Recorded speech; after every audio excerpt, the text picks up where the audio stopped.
I heard. Liam's voice was dangerously low as he cornered me in the stairwell, trapping me against the cool wall. That you've been telling people our relationship is less than harmonious? He leaned in, his proximity overwhelming, his eyes glinting like ice. I tried to feign nonchalance, but my voice trembled. I haven't. Liam's gaze pinned me. There are consequences for lying, Olivia. I stubbornly defied him then, pushing back against everything. Later, much later, I was the one begging, tears streaming down my face. I was wrong, okay? Can we just forget it? Too late, he murmured, his voice devoid of warmth. 6 months after Liam and I separated, he finally signed the divorce papers. In his typical blunt fashion, Liam had said, "Olivia, be sure about this. Once you sign, there's no going back. We owe each other nothing. Don't expect me to come crawling back like some pathetic lapdog." Of course, that was precisely the effect I wanted. No more ties, no more entanglement. My perpetually money-obsessed best friend, Piper, was more heartbroken about the divorce than I seemed to be. Olivia, are you insane? Giving up Liam is like throwing away a winning lottery ticket. A literal gold mine. I sighed, trying to convey a calm I didn't feel. Piper, I'm not you. I don't care about the money. Then why? Why divorce him? It's nothing really, I lied smoothly. He just couldn't perform. Piper choked, her expression shifting instantly to one of profound, almost comical pity. Oh, wow. No wonder. I guess God really is fair. Liam's got the looks, the money. Damn. What a shame. I waved a dismissive hand. It was done. Divorced. Time to look forward. After the divorce, I refused any assets. Liam, his face a mask of cold indifference, drew up the property division anyway, assigning me an apartment downtown. Olivia, how much do you actually despise me? He'd said, his voice tight. I can't be as heartless as you. You might not want the money, but you need a place to live. If it makes you feel better, call a locksmith and change the locks. Liam, always so stubborn, yet underneath, his heart was painfully soft. Clutching the key he'd given me, I opened the door and stepped into the apartment that held countless fragments of our shared past, our sweeter memories. This was the first place Liam bought after making his initial success. We used to spend hours curled up on this very sofa, binge-watching shows, talking late into the night. Back then, his company was in its crucial startup phase. He often worked until the dead of night. I'd always wait for him on the sofa, eventually drifting off. The first thing he'd do upon returning was gently carry me to bed, murmuring softly, "Clingy girl, don't wait up like this anymore." Again and again, this cycle repeated. In this apartment, he built his company, taking it public. And I became, in everyone else's eyes, the lucky, wealthy wife. The day the company went public, he excitedly pressed a new set of keys into my hand. "Livy," he'd grinned, euphoric, "I promised you a warm, comfortable home." I did it. That was the key to the new villa. Hundreds of square meters, game room, swimming pool, everything imaginable. Piper had practically screamed with envy all night, throwing a 3-day party there with her friends. Thinking back, maybe I was the ungrateful one. Suddenly, my phone rang, shattering the quiet. Liam's name glowed on the screen. Almost automatically, my thumb swiped to answer. "You went back there," he stated. Not a question. His voice, still magnetic, sent a jolt straight to my heart. "Yes. It's late. Why haven't you made something to eat?" Right. The security cameras. I'd forgotten. He must have seen me sitting motionless on the sofa for ages. "Not hungry yet. Have you eaten?" No. The house feels empty. Can't seem to stomach anything."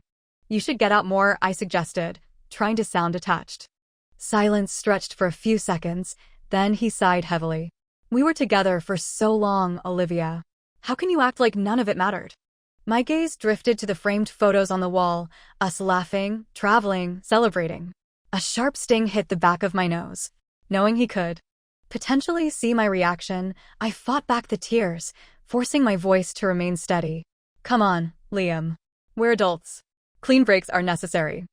I hung up, my heart feeling like it had cracked wide open. When it came to stubborn pride and feigned indifference, no one could beat me. I systematically dismantled the cameras, took down the photos, packed them away deep in a storage box. Finally, I called a locksmith and changed the deadbolt. Maybe now, the past could truly be locked away. Life without Liam's safety net was a harsh return to reality. Work was still 9 to 6, but now overtime pay, something I'd previously ignored, felt precious. Gradually, I joined the ranks of the office drones, working late, eating takeout with colleagues, grinding away. At first, my coworkers were puzzled. Olivia, still here? Yeah. Mrs. Millionaire, slumming it with us for overtime pay? Haven't seen your husband pick you up lately? I deflected these questions with vague smiles. Eventually, they stopped asking. Everyone has their own burdens. Not prying is part of the unspoken code of adult life. Olivia, lock up when you leave. I'm heading out, a colleague called, waving goodbye. Okay, be safe. As the last person left, the vast emptiness of the office closed in. Just me again. To hit my year-end performance targets, I pushed myself, cramming a week's worth of work into 3 days. Better review, bigger bonus. I didn't entirely hate this relentless hustle. It felt real, earned. Getting a taxi after a late shift was always difficult. This area was surrounded by competitive tech giants. Plenty of people worked into the early hours. What are you doing? A WeChat message from Liam. Standing in the biting wind, I pulled my scarf tighter, my fingers numb as I typed back. Just showered. About to sleep. Liar. My heart leaped. I frantically scanned the street. And there it was, parked discreetly around the corner, his familiar black G-Wagon. Damn him and his surprise appearances. My pulse hammered as the car pulled up beside me. The window slid down, revealing that handsome, sharp-featured face. His expression was unreadable. Get in. I'll take you home. Don't argue. I don't mean anything by it. I was just passing by. Right. My personal mind reader. He'd already anticipated and countered all my potential objections. I pulled open the passenger door and slid inside. The car's interior was achingly familiar, yet something felt missing, probably me. Liam broke the silence first. Working late again? Just busy. Silence descended again. We stopped at a red light. Liam stared out the window, then asked casually, money okay? Fine. And that was it. No more words exchanged. He drove silently, pulling up outside my apartment building. I'll walk you up. Don't refuse. Elevators can have creeps too. As luck would have it, the elevator was out of order. A repairman looked up apologetically as we approached. Sorry folks, trying to do maintenance during off-peak hours, but still causing inconvenience. No, it's fine, I waved him off quickly. We can take the stairs. Thanks for working so late. Everyone's struggling, right? I glanced at Liam. It's 21 floors. You don't need to walk me up, you'll just have to walk back down. It's fine. He started up the stairs ahead of me. Need to burn off some excess energy anyway, otherwise I won't sleep. Hearing the implication in his voice sent heat rushing to my cheeks. I trailed behind him. After about 15 floors, the only sound in the echoing stairwell was my own ragged breathing. Liam glanced back, a look of faint disdain on his face. He came back down a step, took my hand, and pulled me forward. Told you to exercise more. You never listen. You exercise enough for both of us, I retorted breathlessly. The words hung in the air. My face flushed again. Probably not the best time for flippant remarks. He stopped abruptly at the next landing, cornering me again, his arms bracketing me against the wall. His gaze was intense, cold. I heard, he repeated, his voice low, that you've been telling people our relationship wasn't satisfactory. I tried to look indignant, but my voice faltered. Where did you hear that? Married all those years, Olivia. Why lie now? Finally reaching my apartment door, I turned to face him. I'm home. Thanks for tonight. He ignored my dismissal, his eyes fixed on the new lock. Barely divorced, and you've already changed the locks? His voice was tight. Excuse me? Weren't you the one who suggested it? I bit back the retort, unlocked the door, and pushed it open. It's more convenient this way. It's late, Liam. You should go. Drive safe. He pushed the door wider, ignoring my protests, slipped off his shoes, and walked inside. Liam, what are you doing? Need to use the restroom. Resigned, I stood by the door, straightening his discarded shoes. Sometimes, despite his usual mature demeanor, he acted like a petulant child. I sank onto the sofa, listening intently to the sounds from the bathroom. Flushing toilet. Okay. Then, the unmistakable click of the water. Heater igniting, followed by the hiss of the shower. My heart clenched. I jumped up and pounded on the door. Liam, what are you doing in there? Showering, came the muffled, infuriatingly calm reply. You said you just needed the restroom. Stop messing around, Liam. Come out. The door suddenly swung inward. Caught off balance, I stumbled forward. Liam caught me, his skin slick with water. I grabbed his slippery arm to steady myself, nearly losing my footing again. Eager, aren't we? He chuckled, helping me upright. My eyes darted everywhere but his body. Why are you showering in my apartment? This ridiculously attractive physique, seen countless times before, still made my face burn and my mouth go dry. Can't you have a little compassion for your ex-husband? He countered smoothly. I kindly drove you home, climbed 21 flights of stairs, let's not forget that, and now you expect me to walk. Back down, drive another 20 kilometers to the villa, then shower? Do you want me to get any sleep at all tonight? Before I could answer, he added, I have an early meeting tomorrow. Damn him. Left me no room to argue. Refusing him now would make me seem like a heartless shrew. Defeated, I went to the spare room, my makeshift office, to prepare it for him. Liam watched me from the doorway. You know I never sleep in the study. True. In all our years together, no matter how late he came home, he always ended up in our bed, often waking me. I didn't turn around. Study or sofa? Your choice. He ambled towards the living room, drying his hair with my towel. Don't bother. The sofa's fine for one night. You go get cleaned up and sleep. Standing under the hot spray in the bathroom, surrounded by the lingering, familiar scent of his shower gel, I greedily inhaled. I'd avoided him for 6 months, only resurfacing once he'd agreed to the divorce. It had been so long since we'd shared the same space like this. When I came out, wrapped in a towel, Liam was already asleep on the sofa. I knelt beside him, unable to resist tracing the line of his strong nose with my fingertip, letting it linger on his lips. If you're not planning on sleeping, his voice murmured, startling me, I'm happy to keep you occupied all night. I snatched my hand back as his eyes slowly opened. His gaze swept over my towel-clad body, finally settling on my face. My cheeks must have been scarlet because they felt scorching hot. I scrambled up, grabbing the throw blanket from the armchair and tossing it at him. I just thought you might be cold. Here's a blanket. Liar, he drawled lazily, pulling the blanket around himself like a giant burrito. Isn't your bed warmer? When it came to verbal sparring, I never stood a chance against him. I slept fitfully, waking several times throughout the night. When dawn finally broke, I got up to find him leaning against the balcony railing, smoking. His silhouette stark and lonely against the pale sky. For a fleeting second, I had the overwhelming urge to run out and hug him, but I couldn't. He must have heard me move. He turned, saw me, and immediately stubbed out his cigarette. You're up early. Have to work, I replied, heading towards the kitchen. Want some breakfast? Sure. He responded so naturally, without a hint of awkwardness, like a husband of many years. Which, technically, minus the divorce papers, we were. Simple egg noodles with greens, his old favorite. He leaned against the kitchen doorway, a soft smile playing on his lips. Haven't had your noodles in ages. Miss them. I placed a steaming bowl in front of him. Then eat up. Can I still ask you to make them sometime? His eyes were gentle, pleading almost. My resolve wavered. Damn it. I focused on slurping my noodles, avoiding his gaze. Eat before it gets cold. He lowered his head, finishing his bowl quickly, leaving not even a drop of broth. Still tastes the same. He glanced at his watch. Getting late. I should go. I nodded, keeping my eyes fixed on my bowl. Liam put on his jacket, then placed a credit card on the table. Regardless, buy yourself a warmer coat. It's getting cold. I have money. Just take it. Keep it for emergencies. Don't refuse, Olivia. Seeing you struggle bothers me. Hearing the front door click shut, the sound of his footsteps fading down the hall, I finally let out a choked sob, covering my face with my hands.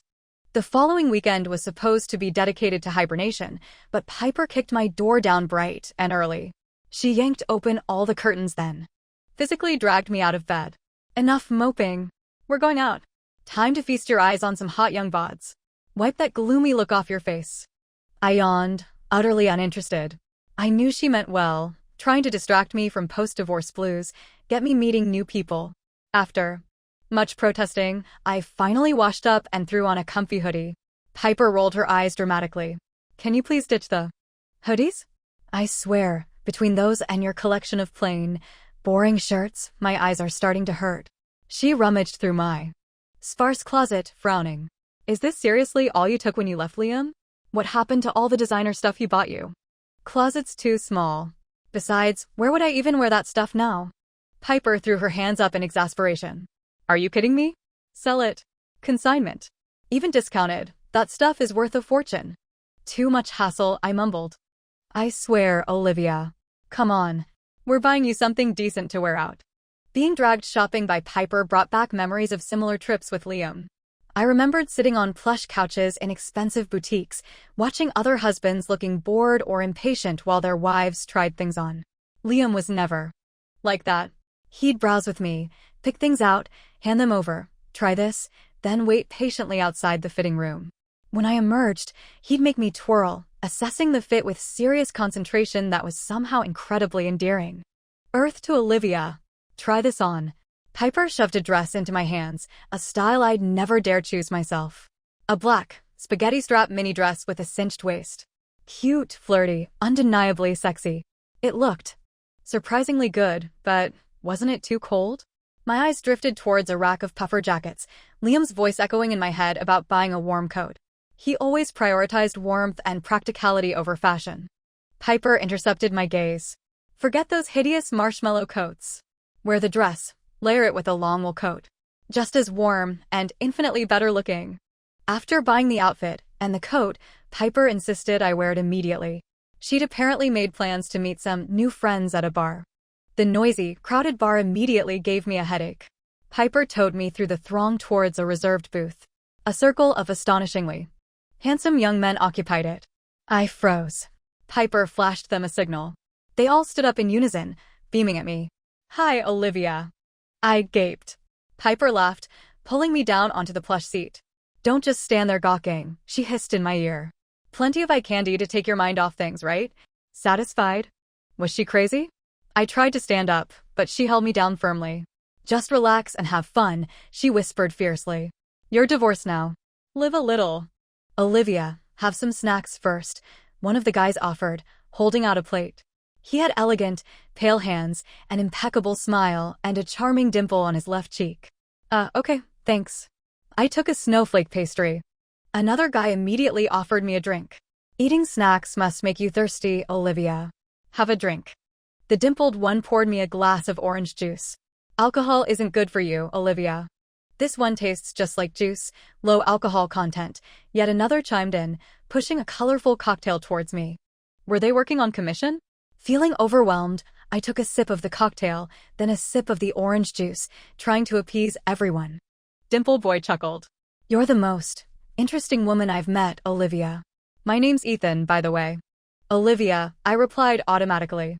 Beautiful name. You know, oranges are my favorite fruit. I managed a weak smile, glancing desperately at Piper. She was already deeply engrossed in a drinking game with several other guys, laughing loudly. Seeing my pleading look, she just waved me over. Livy, come play. Before I could refuse, she dragged me into a game involving dice and shots. Loser drinks. Holding the shot glass, I downed it quickly. Ethan gently took the glass from my hand. Olivia, maybe slow down. After a few more drinks, the faces around me started to blur. I giggled, looking at Ethan. Who are you? Why were you telling me what to do?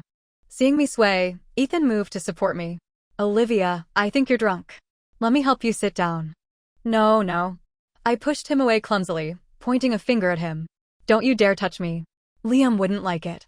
Ethan froze. Olivia, I really like you. I shook my head, smiling vaguely. Kids these days. Falling in like, so easily. Suddenly, the music shifted, pulsing with a frantic beat. Piper jumped up as if electrocuted. Yes! Midnight madness. Let's hit the dance floor, grab a spot. She hauled me onto the packed floor, pulling me into the swirling mass of bodies. Through the flashing lights and haze of alcohol, I saw him. Standing near the edge of the dance floor, frowning, his face thunderous.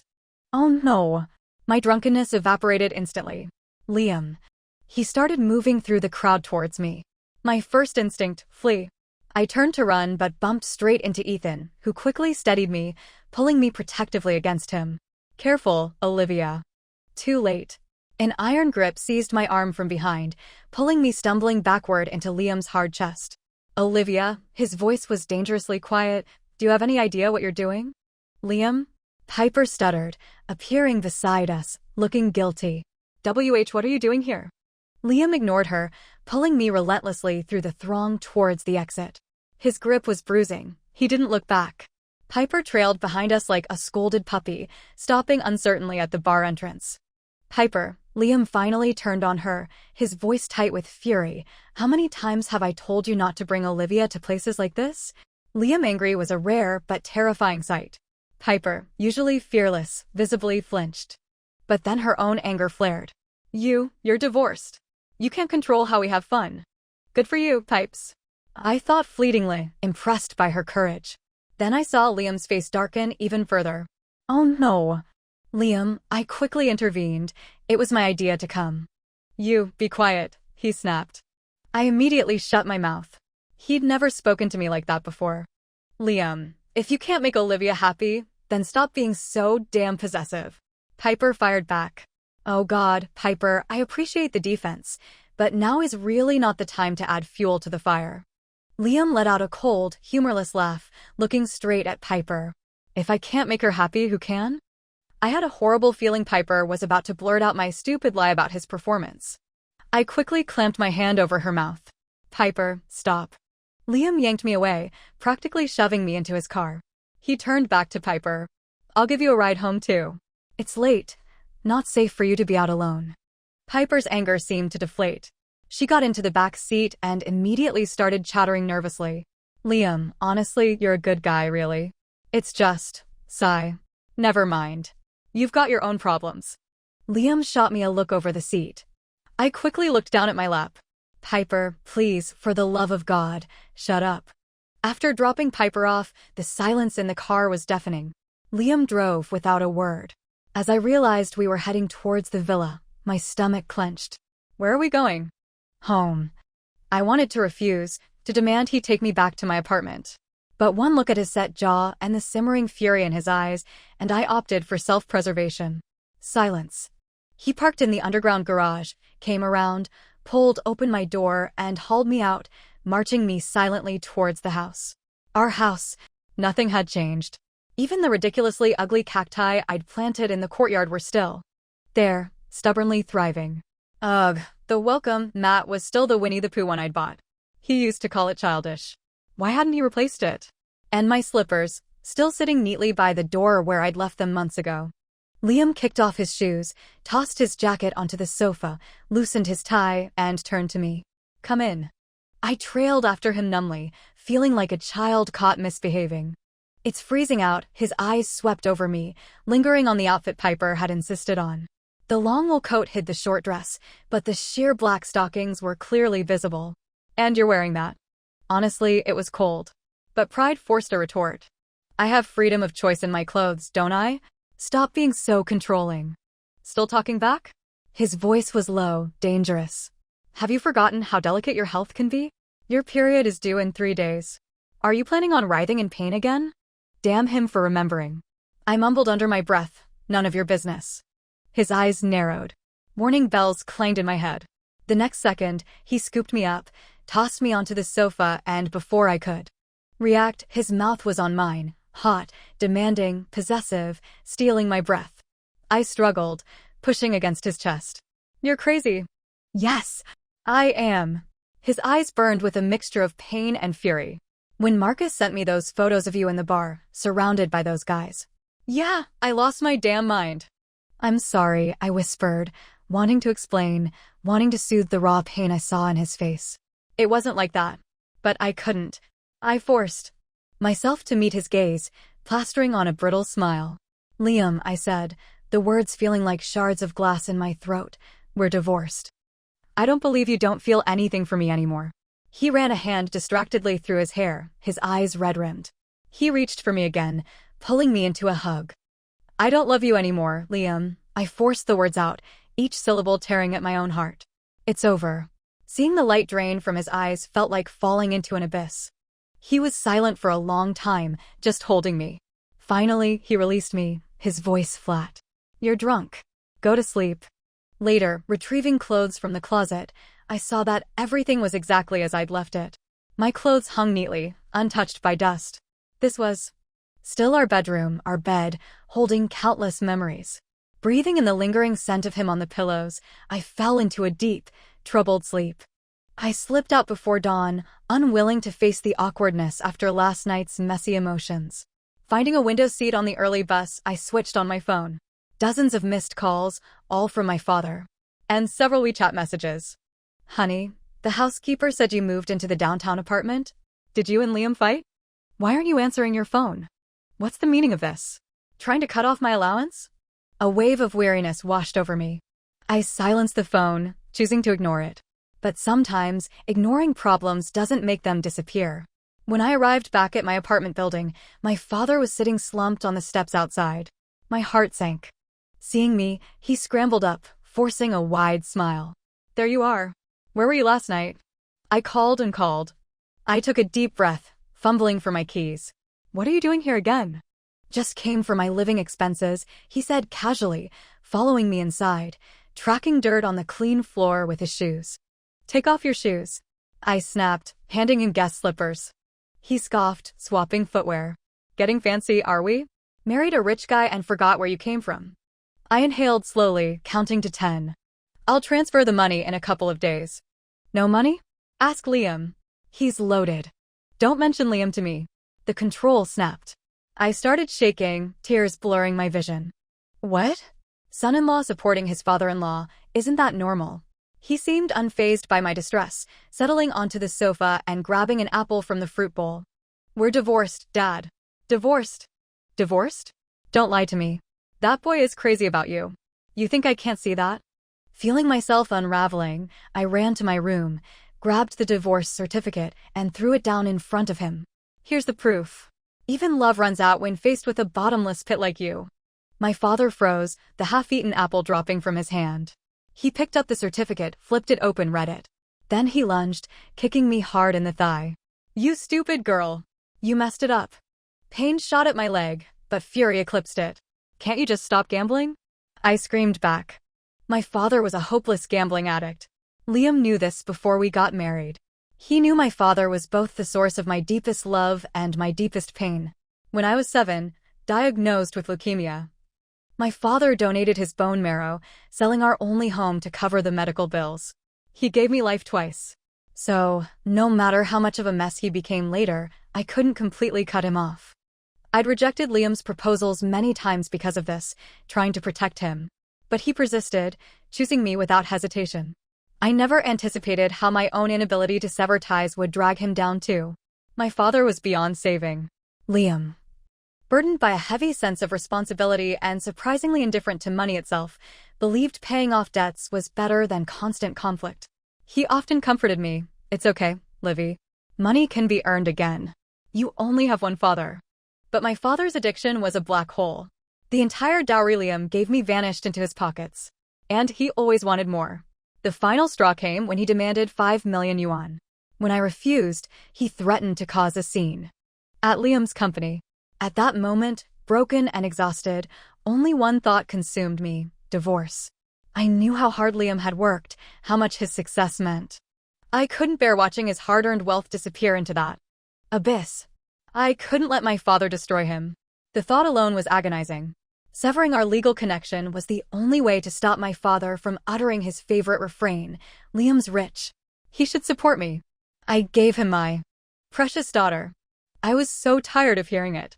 Divorced, Liam had no legal obligation. Maybe hitting rock bottom, truly alone, was the only way my father might ever wake up. Better one of us escape than both be dragged down. You divorced him and didn't get a cent? My father's eyes gleamed with calculation. I immediately saw where this was going. No. This apartment is still in Liam's name. He's just letting me stay out of pity. Don't even think about trying to sell it. He pointed a shaking finger at me, furious. How did I raise such a useless daughter? Let him sleep with you for years and got nothing out of it. Walter. I slammed the vegetables I was preparing into the sink, trembling with rage. Have you said enough? If it weren't for you, would we be divorced? Don't you dare use my first name. I'll beat you today. He kicked off his slipper, advancing towards me. This violent rage was horribly familiar. I stood my ground, refusing to flinch. Go ahead. Hit me. Maybe if you kill me, I'll finally be free. He froze, panting heavily, staring at me. The resemblance in our features felt like a profound humiliation. Ding dong. The doorbell rang. Taking a shaky breath, I went to answer it. Liam. My heart lurched. What are you doing here? You left so abruptly this morning. I saw strawberries at the supermarket, your favorite, just came in season. Bought some for you.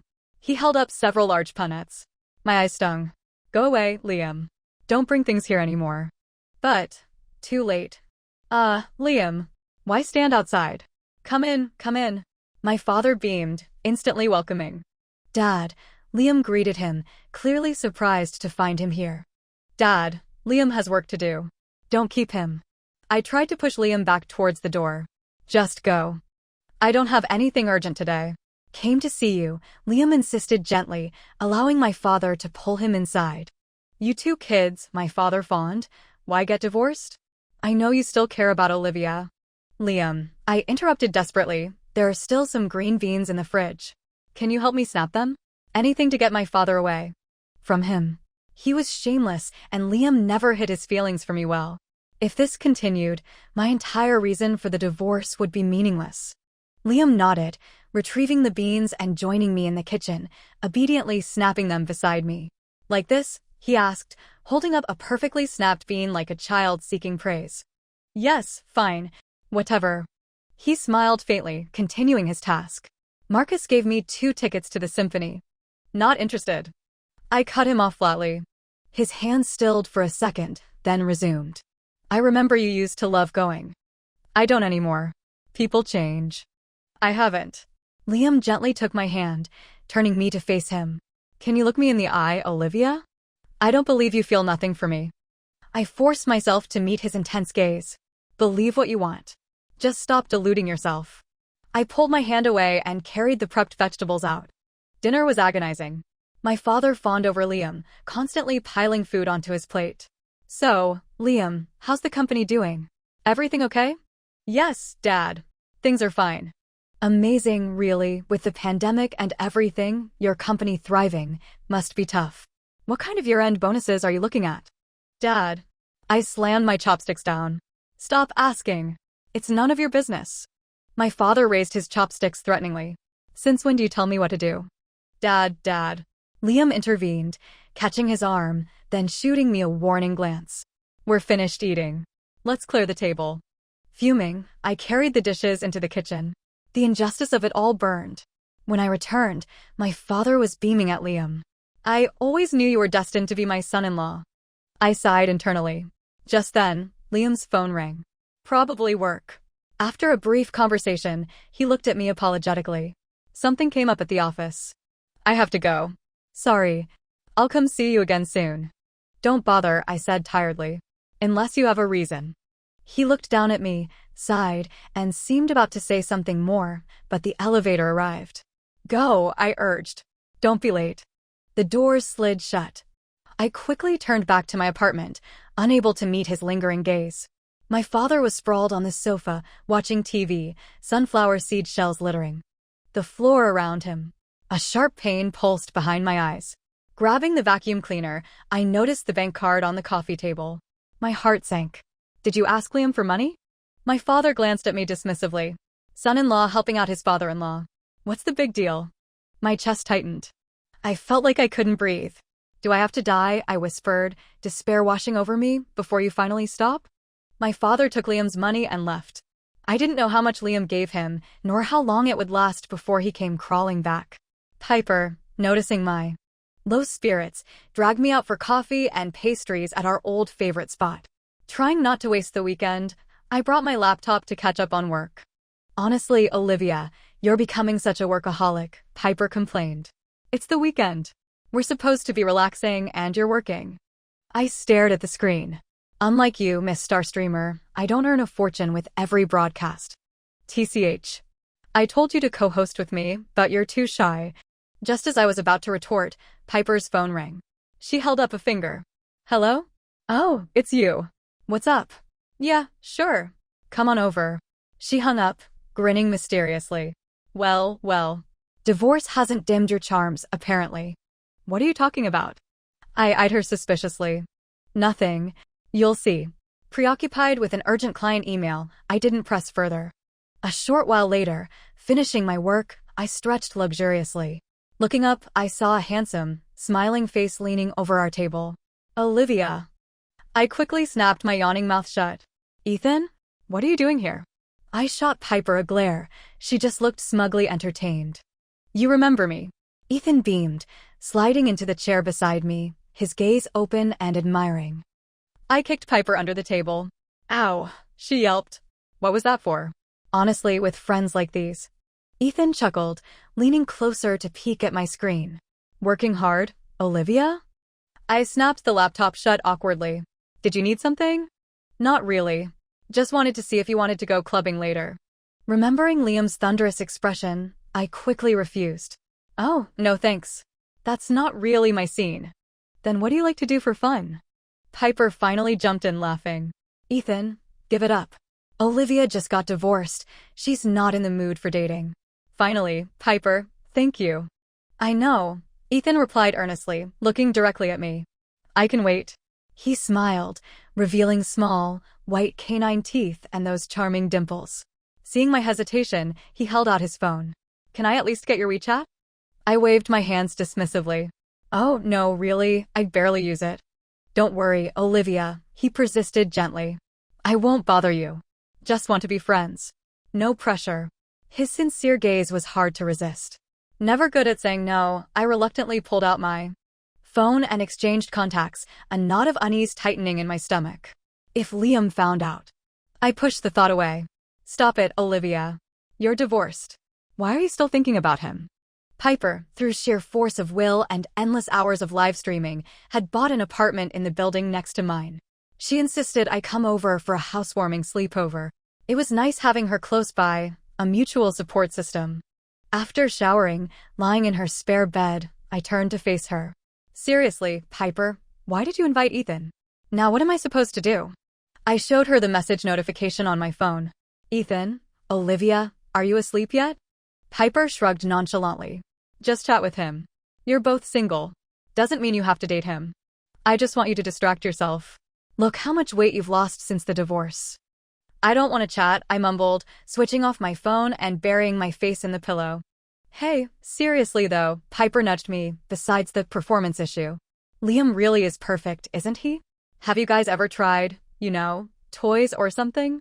To spice things up? My face burned. I punched her arm lightly. Piper, shut up. What's there to be embarrassed about? She giggled, reaching over playfully. Hee, let me feel what Liam's missing. Ah, get off me, you pervert.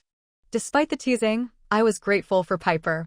Without her chaotic energy, navigating these post-divorce days would have been much harder. Leaving her apartment the next morning only required a short walk home. Standing outside my door was Liam, looking unshaven and tired. My heart skipped a beat. Before I could speak, he asked, "Where were you last night?" At Piper's. Housewarming. Then why was your phone off? I switched my phone back on. The screen immediately filled with missed call notifications from him. Remembering why I'd turned it off, I couldn't answer, just stood there silently. I unlocked my door and went inside. Liam blocked it from closing. Aren't you going to explain? Explain what? What relationship do we have? As if summoned by demonic timing, my phone rang with a WeChat voice call. Glancing at the screen, Ethan's name, I sucked in a sharp breath. Whose call is that? Why aren't you answering? Liam demanded, his eyes narrowing. Liam, don't be like this. My mind scrambled, but the call persisted. I'll answer it for you. He snatched the phone from my hand, hit accept, and immediately put it on speaker. Olivia, you finally picked up. I dreamt about you all night long. Ethan's cheerful voice filled the entryway. I watched Liam's expression turn glacial. Ethan, I stammered. Sorry, I'm a little busy right now. Oh, busy, Olivia? Should I bring over some lunch later? I make great sushi. Not necessary. Liam's voice was arctic cold. She doesn't need you fawning over her.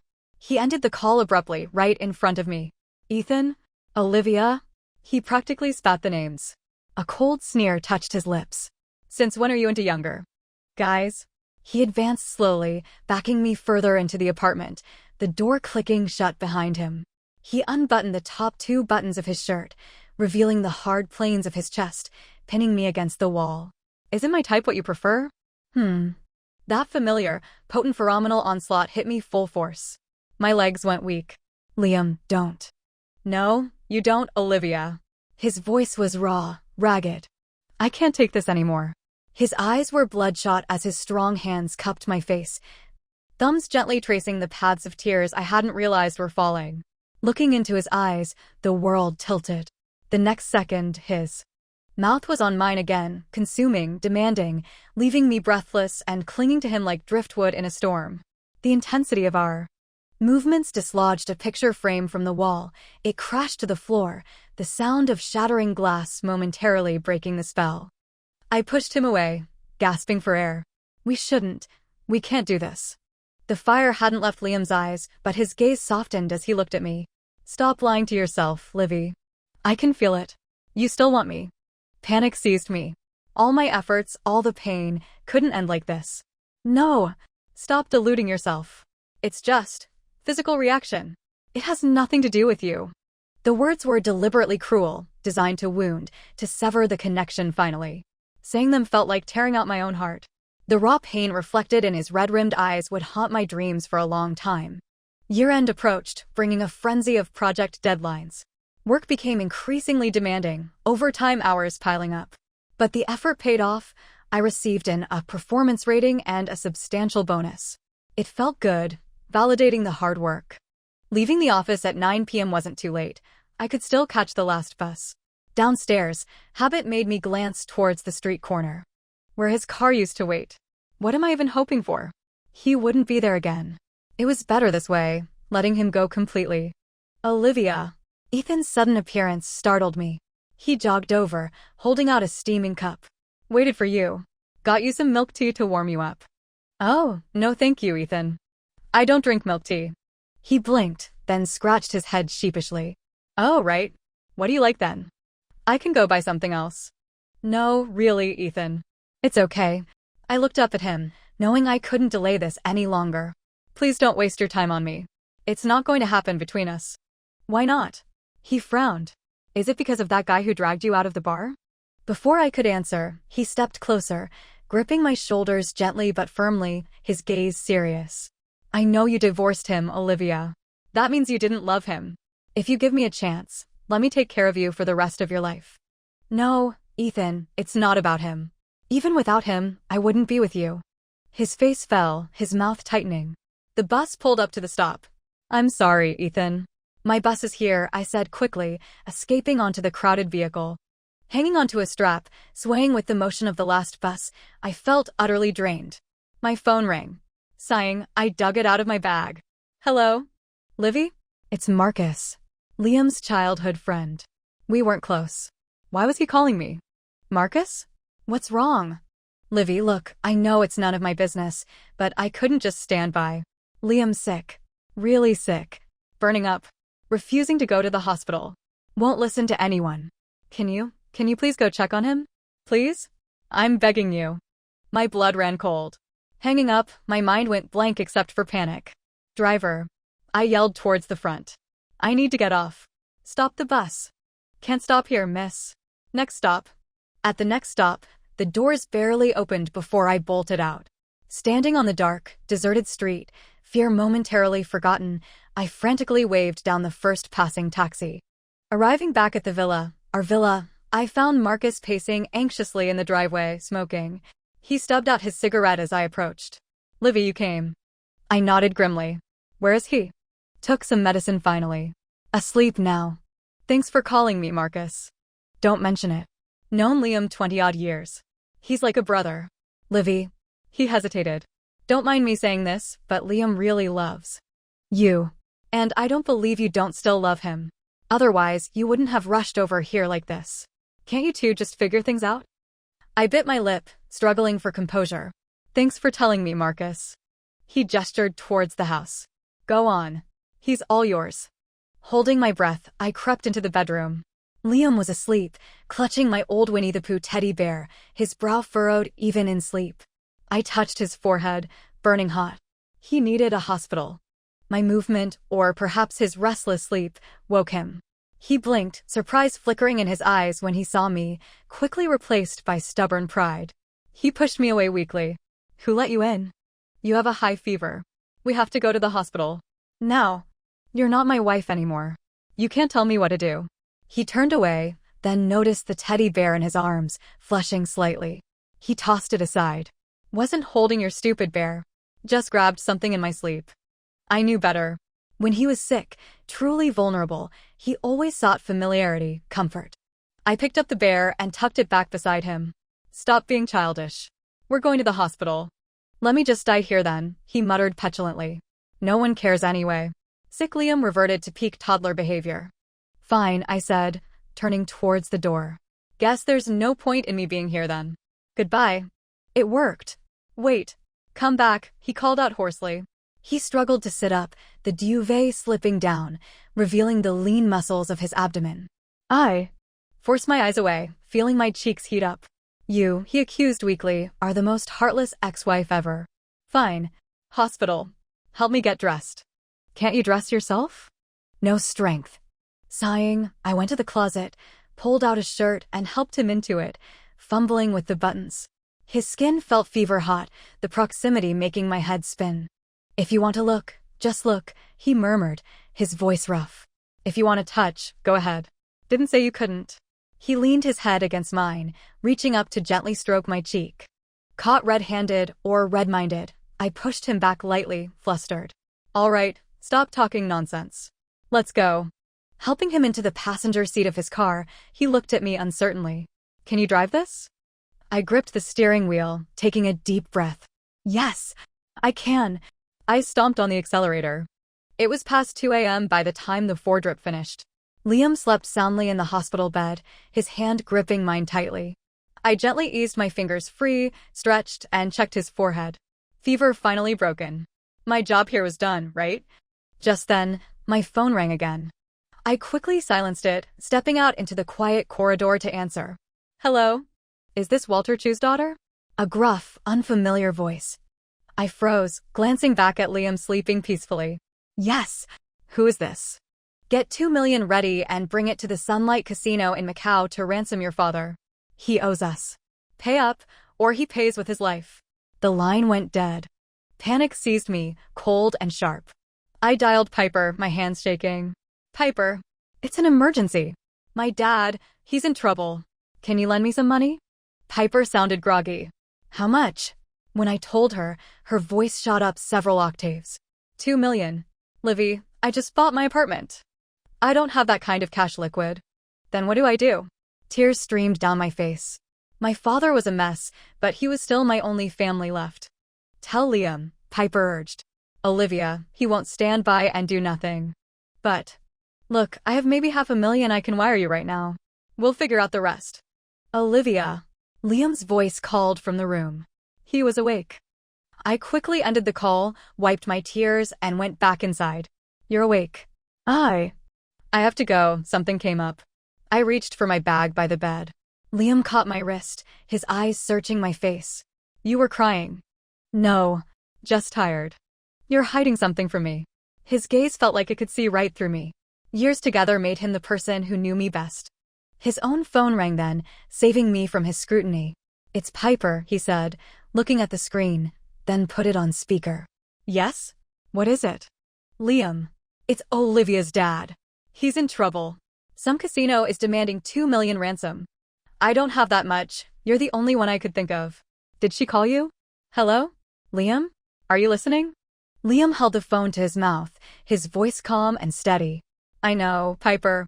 Thank you for not being an idiot this time. He hung up, then looked at me, his expression unreadable. If Piper hadn't called, how long were you going to hide this from me? I looked down at my shoes. My dad has already caused you so much trouble. Aren't we family? He pulled out the 4-needle, swinging his legs out of bed. I jumped. What are you doing? Going with you to bring Dad home. In the pre-dawn city glow, Liam drove, Bluetooth headset connected. Hello? Jean? Is the money ready? Yes, that account. Okay. Click. Marcus? Get your guys to the vicinity of the sunlight. Casino. If we're not out in 30 minutes, come in. Yeah. Keep the line open. He finished the calls, then reached over, covering my trembling hand with his warm one. Don't be scared. I'm here. I hadn't realized tears were streaming down my face again. I'm sorry, I sobbed. Dragging you into this. I shouldn't have.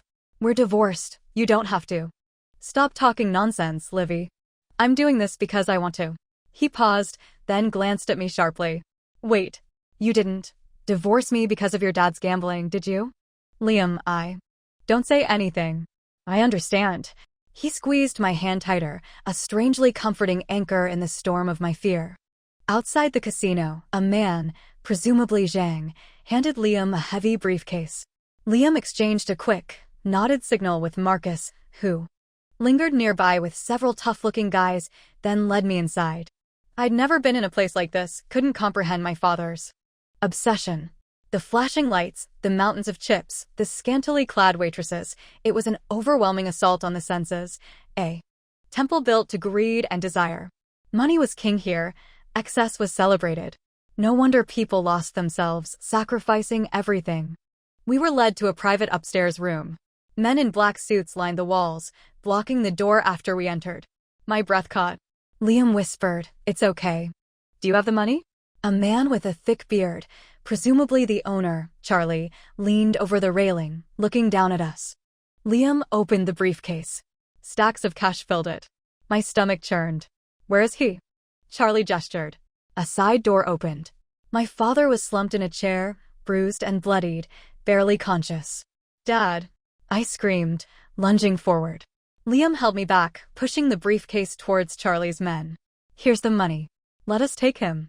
"Very good." Very prompt, Charlie drawled, descending the stairs, his eyes sharp as a hawk's. "A debt is a debt. Fair is fair. You understand." As he reached the bottom step, he stopped, peering at Liam, then removed his sunglasses. "Wait, are you Liam Sway? From Apex Innovations?" Liam met his gaze evenly. "Yes."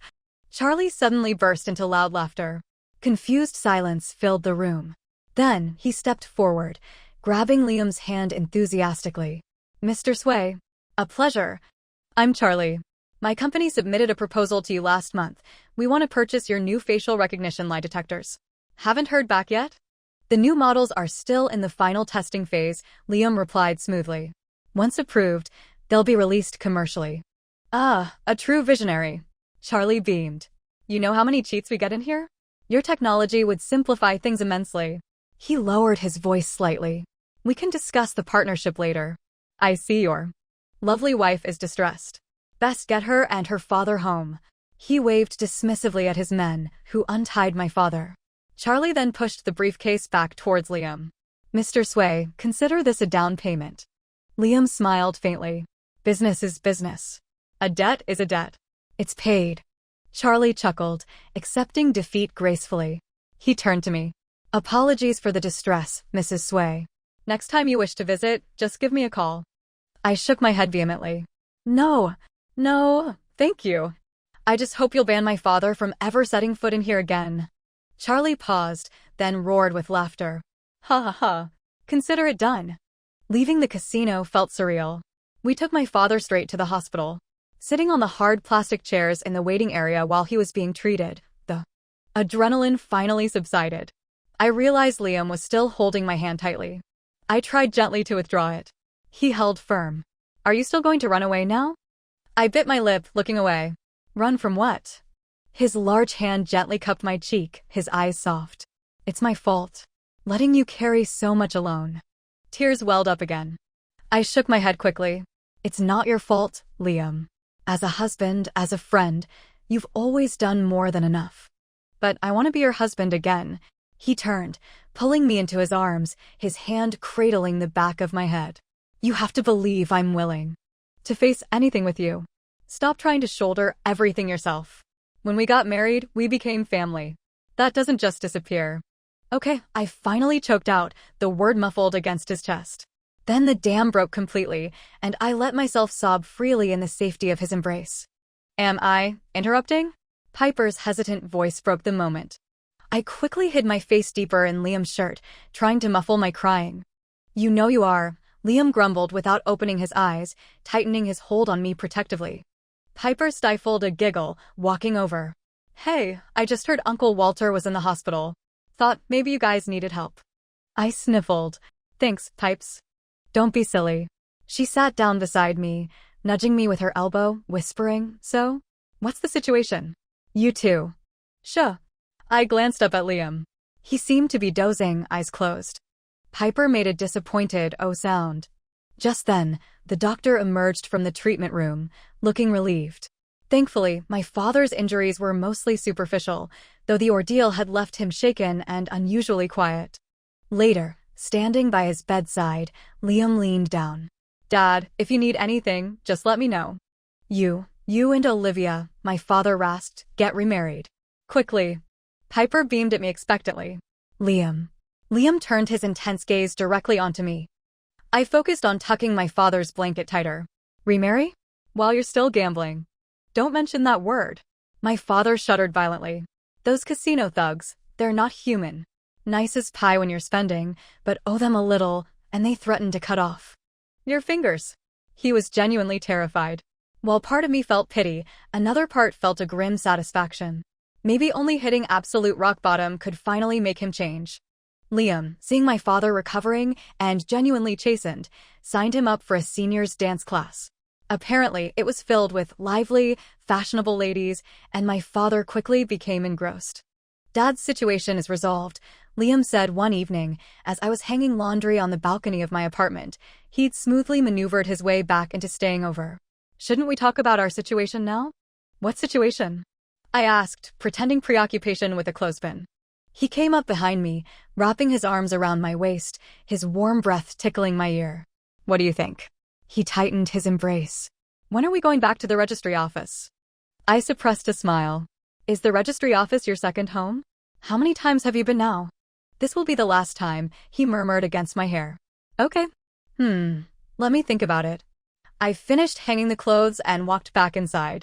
Liam followed, collapsing dramatically onto the sofa. If you don't agree, I'm sleeping right here. Seeing him sprawled there, acting like a stubborn teenager, reminded me so much of when we first started dating. A genuine laugh escaped me. You look exactly like you did the first time you walked me home, scheming to find a way to stay over. He sat up, suddenly interested. You have no idea how much effort went into faking that sudden illness. And I was naive enough to fall for it. He pulled me down onto the sofa beside him, trapping me in his arms, a playful smirk on his face. So, that first time, do you remember how it felt? My face instantly heated. MMPH, it was so long ago. Maybe we need a refresher course? Hey, not today. Liam looked at me thoughtfully, then realization dawned, followed by comical despair. He slumped back. Damn it. Perfect timing. Day 2, right? I giggled. Impressive memory. He buried his face in a throw pillow, groaning dramatically, then pulled me against him. Come here. Let me warm your stomach. I relaxed into his embrace, closing my eyes, feeling more peaceful than I had in months. And that's not all I remember, he continued. Softly. Anniversary of our first date. Anniversary of our first kiss. Anniversary of our first night. And also, my face felt like it was on fire. Why do you remember all those ridiculous dates? Don't girls care about that stuff? The milestones. Maybe less about the specific dates, I murmured against his chest, and more about the everyday moments in between. So, when are we going to the registry office? You really know how to seize an opportunity, don't you? I laughed, burying my face deeper into his familiar scent, feeling a profound sense of rightness of coming home. Maybe, just maybe, this was happiness. The end.